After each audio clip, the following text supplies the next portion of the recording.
big suitcase, bring that, everything else give away to the church folks. And I came out here, didn't know a soul. Came out here on a Sunday. That's the 7th of July.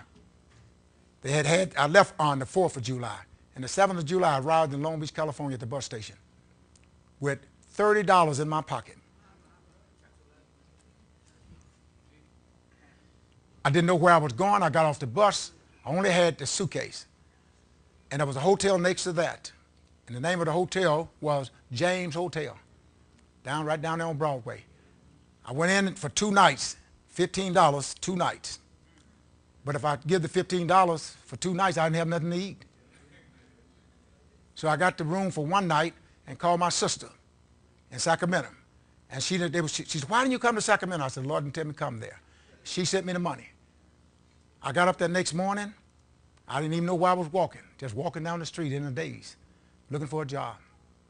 I got on the bus stop. Bus took me to Linwood. He said, where are you going? I said, I don't know. I didn't know. I got off the bus, and I walked around looking, trying to find a job in Linwood. Then I sat on the bus stop. About 2 hours later, same bus driver came back. He was on his way back to Long Beach. I got back on the bus going to Long Beach. And when I got back to Long Beach, the Lord said, walk down Pine. I went down on Pine. And on Broadway and Pine, there was Buffin. I went in, and Buffin hired me. I went to work that night, that same night. And God blessed me to work for Buffin's. Then I got a job in the daytime. 1 month, like I promised my wife, I sent for her and for my kid. But during that time, and then I'm going to cut this short because I'm just trying to tell you what persuaded me. Some of you all don't know my life story. I'm going to write a book about it one day. The Robbins, that Friday evening came, they paid me. And I had $85. I said, if I pay for a room all the week here again, I can't do it. And so I said to the person at the hotel, no, they didn't pay me. They were going to pay me Monday. And I didn't have nothing to make it until Monday. So I told the man in the hotel, I said, I got to leave. I said, may I leave my suitcase here? And I asked the man before I got off the job, I asked him to loan me $10. He said, yes, Reverend, I'll give you $10. He let me have it. I was walking down Long Beach Boulevard towards 10th Street from Broadway, not knowing nothing. And the Lord said, look up. And they had a place that said, for $10, we'll find you a house, apartment. Now the devil talking to me, $10 is all I got. And they're going to find me a place for $10. And if I give that, then what am I going to eat? And I don't have no phone number. But the Lord said, go in. I goes in, talk to the man, give him $10. He said, well, if the landlord come and want to get you, where would you? I said, I'll be sitting right in front of James Hotel, not King James, James Hotel. A Caucasian man came up by the name of Mr. Fisher. That was my angel. German man. Before I could get back, by the time I got back to the hotel, he was waiting in the car. He said, I'm looking for Garon Harden. I told him, I am Garon Harden. He said, I got a place for you.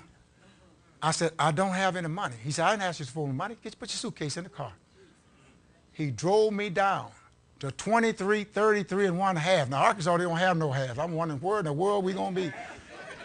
23, 33 and 1/2. That was in the alley.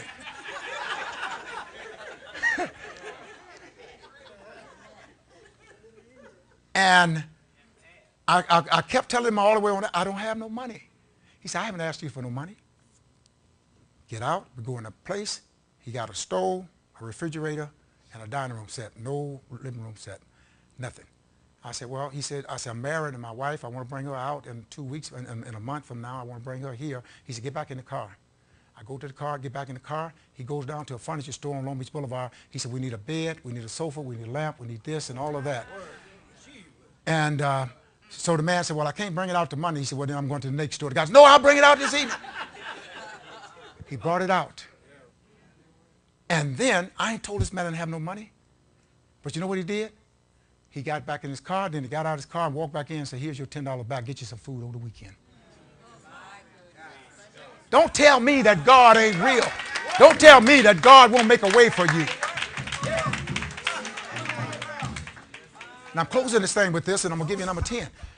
When I sent for my wife, and my daughter came, and she was expecting Garon then. Patrick. Sharon and Garon rode with her and had almost worried her to death on the bus. They never went that far. She never went that far either. And I had to pick up at 5 o'clock in the morning. I don't have no car. Mr. Fisher came. I had told him when I was going to do it. Mr. Fisher said, I would be there. I would be there. And I was at White Rose and Elder Tillman. And that morning it was raining. My God, it was raining. Just raining.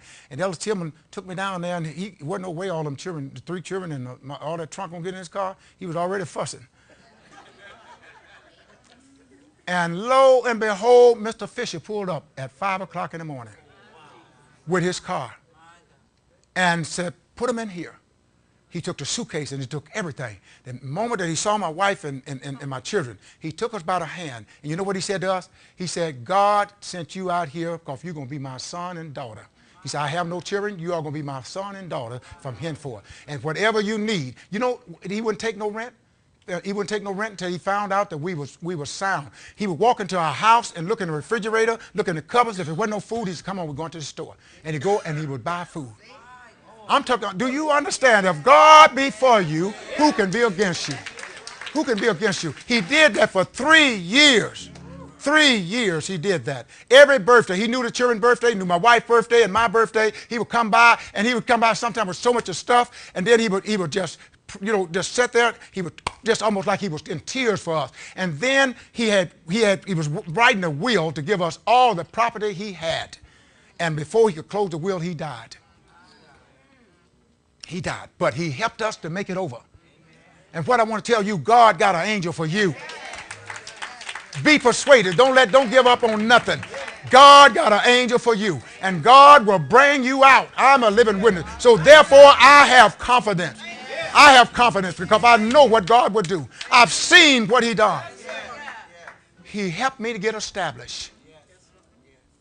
Helped me get established.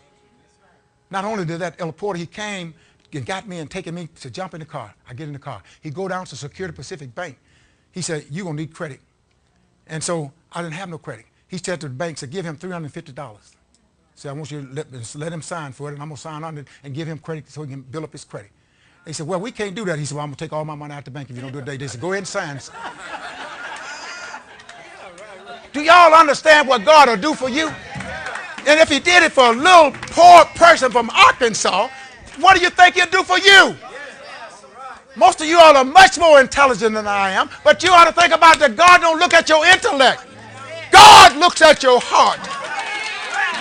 God looks at your heart, and nobody can stop you from being blessed but you. Nobody can stop you from being blessed but you. And I'm a living witness that God will bless you. I'm a living witness that God will turn around anything. If there's nothing God won't withhold from us if we stay with him. Stand to your feet, everybody.